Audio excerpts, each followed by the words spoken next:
Alright, good evening everybody. Tonight we're going to talk about what a ratio is.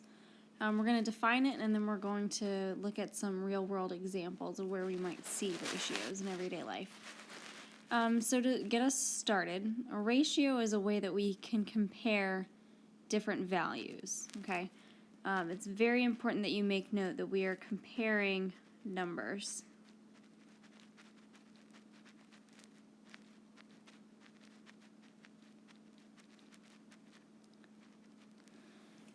So for instance, let's say we want to look at the number of boys in the class versus the number of girls. Then we're going to compare boys to girls. Another way we might write this is boys, I'm going to abbreviate boys with B, to girls with a G. Know that I have a colon in between them, so it's boys to girls. Alternatively, I could compare girls to boys, which would be the inverse ratio. Another way I could write it is in a fraction form, boys over girls, or girls over boys. So let's say, for instance, that I've got 13 boys and 6 girls. Then my ratio of boys to girls would be 13 to 6, or I could write it as 13 to 6, or 13 over 6.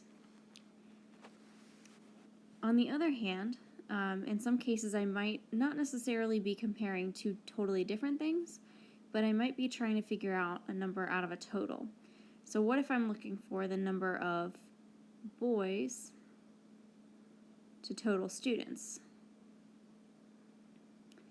Well, then that would give me boys to total is 13 to how many total students? Well, 13 plus 6 would be 19. So it'd be 13 to 19. I could write it as 13 to 19, or 13 out of 19. Okay, so we're going to look at a real-world example here. A donut shop made 45 donuts with frosting and 5 donuts without frosting.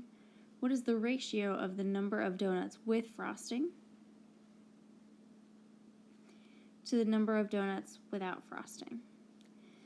So in this case, we've got 45 donuts that have frosting, and we're comparing that to donuts without, which is 5. Remember that you can write this 3 different ways, so it could be 45 colon 5, it could be 45 over 5, or you could actually write the word to 45 to 5. Now notice that this can be simplified. If you look at the fraction form, for instance, we know that 5 goes into 45, so we could actually write that as 9 to 1. In other words, for every 1 donut that does not have frosting, we have 9 donuts that do have frosting. So let's look at a slightly different scenario. We're looking for the ratio of donuts without frosting to total donuts. So our donuts without frosting is 5, and total donuts that we're dealing with here is 50.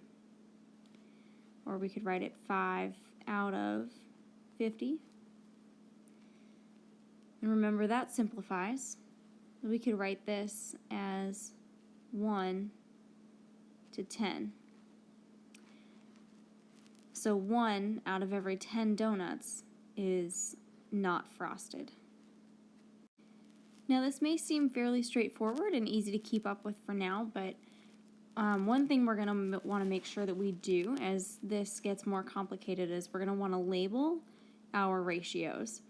So in the case of the problem up top, where we had compared the number with frosting to without, we would want to label this as 45 would be with frosting,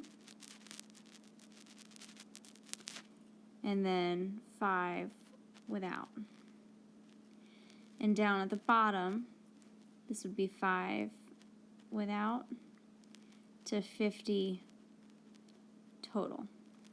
This is going to be very important later on when we start changing up the ratios that we're dealing with, where we might have some cases where I might not tell you what kind of ratio to use, and you would have to figure out which one you would like to use. And if that's the case, it's going to be very important that you understand what kind of ratio you're working with. So we're going to start early so that we get used to it. We're going to label all of our ratios.